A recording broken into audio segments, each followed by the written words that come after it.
샬롬, 주님의 평강이 여러분과 함께 하시길 바랍니다. 저는 순복음 제자교회 오우성 목사고요. 이 방송은 알레데이아라는 제목의 방송입니다. 오늘 여러분과 함께 나누고자 하는 것은 성경 본문 말씀을 가지고 10분 단상이라는 제목으로 성경 말씀을 좀 상고하고자 합니다. 오늘 함께 나누실 하나님 말씀은 성경 베드로전서 4장 12절 13절 말씀인데요.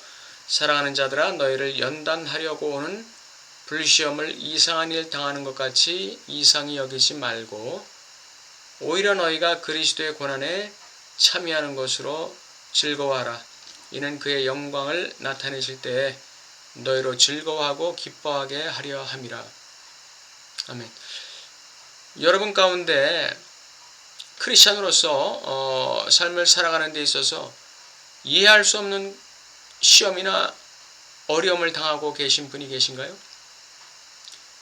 시험이 도대체 왜 왔는지 이유도 모르겠고, 그 시험의 의미가 뭔지, 그 시험이 나에게 주고자 하는 메시지가 무엇인지 그것도 분간이 안 가고, 그 시험에 대해서 하나님께서 가지고 계신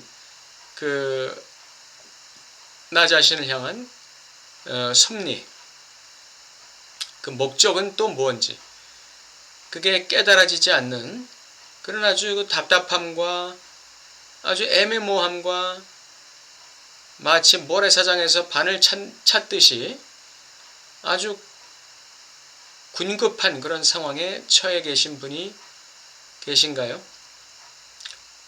우리는 인간이기 때문에 이 아담의 원죄로부터 시작해서 이 세상에 살아가는 동안에 많은 시험과 고난을 당하게 되어 있습니다. 아무리 예수님을 믿어도 인간으로서 태어난 이상 이 시험과 고난이라는 풀무불을 벗어날 도리는 없습니다. 그런데 이 시험과 고난에는 종류가 좀 있는데요.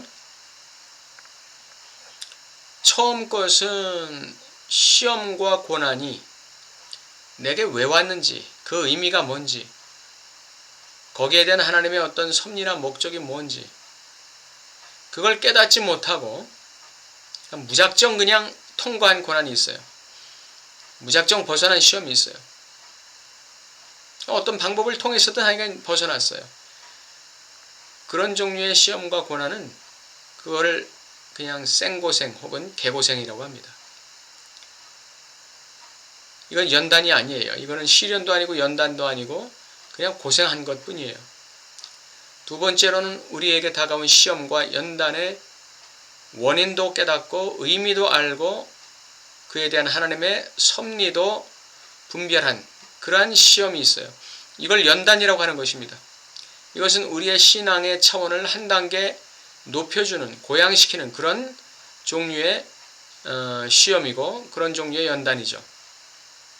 그런데 문제는 분명히 나에게 시험과 고난이 왔는데, 그리고 내가 특별히 죄 짓거나 실수한 게 없는데 이유를 알 수 없고 그 하나님의 섭리도 깨달아지지 않는 아주 답답하고 애매한 그런 시험이 있을 수 있어요.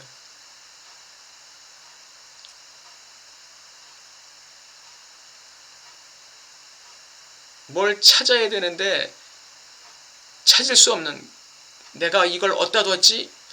찾을 수 없는 그런 이 답답함 속에 있을 때, 또는 나로 하여금 뭔지 모르고 분노가 솟아나게 하는, 내가 왜 이런 시험을 당해야 돼? 내가 이렇게 봉사도 잘하고 헌신하고 교회 충성스럽게 일하는데 믿음으로 살아가는데 내게 왜 이런 시험이 왔지? 화가 나는 거죠. 그런 환경 속에 처해 계신 분이 계실지 모르겠어요. 그럴 때에는 오늘 성경 말씀을 기억하시기 바랍니다. 그것은 바로 그리스도의 고난에 참여하게 하시는 것이 하나님의 목적입니다. 우리는 이 목적 하나만 가지면 얼마든지 그 시험을 이겨낼 수 있어요. 내가 지금 당하고 있는 시험과 이 고난이, 고통이 그리스도의 고난에 동참하게 하기 위해서 하나님께서 허락하신 그런 시험이라면 우리는 기꺼이 거기에 동참할 수 있는 것입니다. 그리고 즐거워할 수 있어요. 왜냐하면 내가 하나님의 고난의 그릇으로 택함 받았기 때문에 그 순간에. 그런데 우리가 한 가지 더 알아야 될 것은 내가 그리스도의 고난에 참여하는 기회를 가졌다는 것은 바로 하나님의 영광에 참여하는 기회를 가졌다는 것과 같은 얘기입니다. 우리가 그리스도의 고난에 참여하는 그 순간에 우리는 하나님의 영광에도 참여하게 되는 것입니다. 그러므로 즐거워할 수 있는 거예요. 오늘 성경 본문은 우리가 이상한 일 당하는 것 같은 시험을 당할 때 그걸 이상한 일 당하는 것처럼 생각하지 말고 그리스도의 고난에 참여하는 것으로 간주하라, 생각하라, 이렇게 말씀하고 있어요.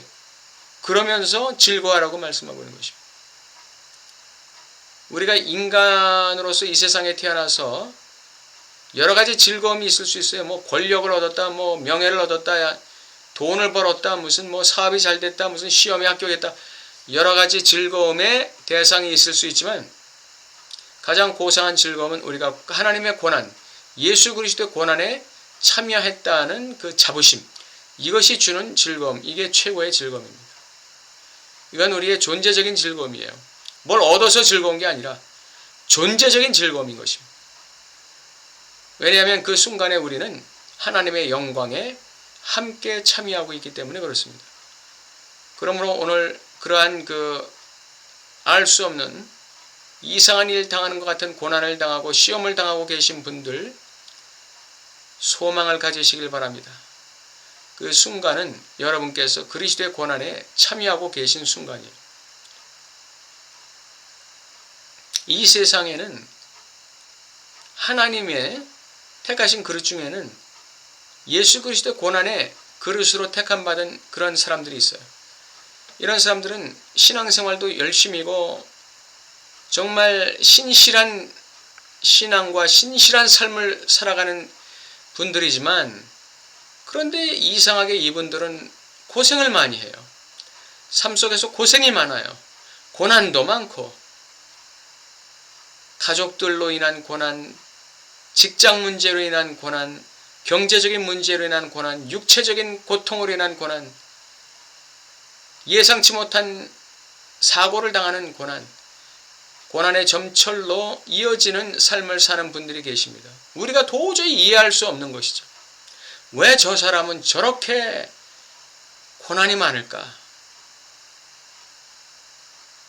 그러나 그 사람은 하나님께 고난의 그릇으로 아예 전문적인 그릇으로 택함받은 사람입니다. 우리 일반 사람들은 때를 따라서 고난을 당합니다. 간헐적으로 고난을 당하고 가끔 시험을 당하죠. 그때는 일반적인 크리스찬들의 경우에는 내 인생에 채워야 될 고난의 분량이 있어요. 그리스도께서 그 그릇으로 이 자기라는 그릇으로 자기의 고난을 다 담아냈듯이 나라는 그릇으로 담아내야 될 고난의 분량이 있어요. 그 고난의 분량이 그 순간에 다가온 것입니다. 그러므로 그렇게 해석하면 돼요. 아, 내가 이 고난을 잘 견뎌내야겠다. 기도를 통해서 그리고 고민함으로써 이 고난이 주는 의미도 좀 깨닫고 하나님께서 나에게 이 고난을 통해서 목적하시는 게 뭔가를 좀 깨달아야지 하는 자세와 태도를 가지고 기도와 고민을 통해서 고난을 극복해 나가는 과정을 밟아가면 되는 것입니다. 그러나 그 의미가 깨달아지지 않는 고난을 당할 때, 그러한 시험을 당할 때, 그때는 여러분과 제가 내가 지금 그리스도의 고난에 참여하고 있구나. 하나님께서 나를 지금 그리스도의 고난에 참여하게 만드시고 계시구나. 왔다다 이때는 내가 즐거워할 시간 아닌가. 그 시간이 올 땐 여러분은 기뻐하고 즐거워하십시오. 인생 최고의 기쁨과 즐거움의 시간입니다. 그리고 그러한 분들은 그리스도께서 재림하실 때, 즉 그의 영광으로 다시 오실 때 즐거움과 기쁨의 면류관을 쓰게 될 것입니다. 이러한 은혜가 여러분들에게 넘쳐나게 되시기를 주님의 이름으로 바람하지 않습니다.